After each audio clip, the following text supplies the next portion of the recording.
अस्सलाम वालेकुम दोस्तों। 12 अक्टूबर 1999 का दिन था जब पाकिस्तान का army chief general Syed Pervez Musharraf और chairman joint chiefs of staff committee अपने श्रीलंका के सरकारी दौरे से PIA की कमर्शियल परवाज 777 से वापस कराची आ रहे थे। उनके साथ मेजर जनरल तारिक मजीद और ब्रिगेडियर नदीम ताज भी जहाज में सवार थे। उसके साथ साथ जहाज में सरकारी एहलकारों समेत 150 पाकिस्तानी मुसाफिर भी मौजूद थे। जहाज अभी फिजा में ही था जब यकायक नवाज शरीफ ने परवेज मुशर्रफ को उसके ओहदे से हटाकर DGISI जनरल जियाउद्दीन भट्ट को आर्मी चीफ बनाने का ऐलान कर दिया। इस ऐलान के फौरन बाद सिविल एविएशन को हुकूमत की जानिब से हिदायत जारी कर दी जाती हैं कि मुशर्रफ का त्यारा पाकिस्तान के किसी एयरपोर्ट पर लैंड मत होने दिया जाए। फजा में उड़ते त्यारे के अंदर बैठे मुशर्रफ को कुछ इल्म नहीं कि नीचे जमीन पर क्या हो रहा है। फिर अचानक पायलट मुसाफिरों को बताता है कि हुकूमत की जानिब से जहाज को कराची एयरपोर्ट पर लैंडिंग से रोक दिया है। मुशर्रफ समेत तमाम मुसाफिर शशदर रह जाते हैं। पायलट समझता है कि शायद कंट्रोल टावर में बैठा बंदा मजाक कर रहा है। वो एक मरतबा फिर लैंडिंग के लिए राब्ता करता है और उसे एक मरतबा फिर इनकार सुनने को मिलता है।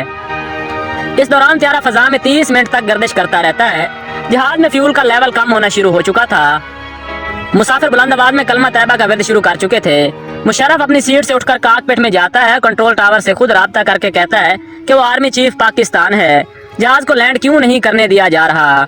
आगे से जवाब मिलता है कि हुकूमत का हुक्म है कि आपके जहाज को पाकिस्तान में लैंड नहीं करने दिया जाएगा, बल्कि आप इंडिया में लैंड करें। मुशर्रफ कहता है कि जहाज में सिर्फ वो अकेला सवार नहीं बल्कि 150 आम सिविलियन मुसाफिर भी मौजूद हैं। जहाज का ईंधन कम हो रहा है, उनकी जिंदगियां खतरे में पड़ चुकी हैं। आगे से थोड़ी देर के लिए खामोशी होती है। फिर चंद मिनट बाद कंट्रोल टावर से जवाब मिलता है कि नवाज शरीफ हुकूमत ने ठान ली है, आप जहाज को मोड़कर इंडिया की तरफ ले जाएं और भारतीय रियासत गुजरात या अहमदाबाद में लैंडिंग कर लें। याद रहे कि अभी 1 साल कबल मुशर्रफ ने कारगिल के महाज पर भारत को शदीद ज़रब लगाई थी और अब हुकूमत पाकिस्तान अपने आर्मी चीफ से कह रही थी कि उसका त्यारा पाकिस्तान में लैंड नहीं हो सकता, अलबत्ता भारतीय रियासत गुजरात में लैंड कर ले।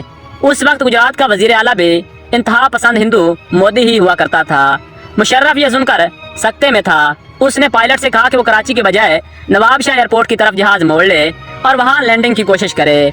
पायलट ने ऐसा किया, लेकिन वहां से भी हुकूमत की तरफ से इनकार ही मिला। जहाज में मौजूद मुसाफिरों को अपनी मौत साफ नजर आना शुरू हो चुकी थी, क्योंकि जहाज में सिर्फ 50 मिनट का फ्यूल बाकी बचा था। मुशर्रफ के कहने पर जहाज को वापस कराची की तरफ मोड़ा गया। हुकूमत की हिदायत पर रनवे की बत्तियां मुकम्मल बुझा दी गई ताकि जहाज लैंड ना कर सके। यह देखकर पायलट ने मायूसी से मुशर्रफ की तरफ देखा और पूछा कि अब क्या हो सकता है। मुशर्रफ ने कंट्रोल टावर से आखिरी मरतबा बात की और कहा कि मेरी एयरपोर्ट पर मौजूद मिलिट्री पुलिस से बात करवाई जाए या फिर उन्हें इस सूरत हाल से आगाह किया जाए। उस दौरान फौज की आला क़यादत तक खबर पहुंच चुकी थी। फिर पाक फौज के बहादुर शेर लेफ्टिनेंट जनरल मुजफ्फर उस्मानी ने फौरी तौर पर कराची एयरपोर्ट को सीज करके चार्ज संभाल लिया और मुशर्रफ का त्यारा बाहिफाजत लैंड करवा दिया। उस दौरान मिलिट्री पुलिस ने DGISI जियाउद्दीन भट्ट को अपने घर में ही नजरबंद कर दिया ताकि कमान की तब्दीली ना हो सके। मुशर्रफ त्यारे से शिकारी शेर की तरह बाहर निकला। 150 मुसाफिरों को बाहिफाजत लाउंज तक पहुंचाने के बाद वहीं खड़े होकर जनरल मुशर्रफ ने इमरजेंसी डिक्लेयर कर दी और नवाज शरीफ हुकूमत बरतरफ कर दी। फौजी जवानों ने नवाज शरीफ को वजीर आजम हाउस से बाहर निकाला और जेल में डाल दिया। ये वाकया मानो दुरुस्त है, जो कि विकिपीडिया समेत दुनिया के तमाम अखबारात की वेबसाइट पर मौजूद है। अगर आप अपने बुगस को एक तरफ रख चुके हैं तो अपने ईमान से बताएं कि क्या मुल्क के आर्मी चीफ के त्यारे को लैंडिंग से इनकार करना और कहना कि अजली दुश्मन इंडिया के एयरपोर्ट पर लैंडिंग करो, ये गद्दारी नहीं तो और क्या है? ये कौन सी किताब में लिखा है? क्या 150 मुसाफिरों की जान खतरे में डालना इक़दाम कत्ल के मुतरादिफ नहीं था? क्या पाकिस्तान के आर्मी चीफ को भारत की सरजमीन पर जबरदस्ती त्यारा लैंड करने का कहना संगीन गद्दारी नहीं थी? दोस्तों, कैसी लगी है आपको ये वीडियो? अगर पसंद आए तो जरूर कमेंट में अपनी राय का इजहार कीजिएगा। शुक्रिया। अस्सलाम वालेकुम। मज़ीद वीडियो के लिए हमारे चैनल को सब्सक्राइब करें, लाइक करें और बेल आइकन के बटन को प्रेस कर दें।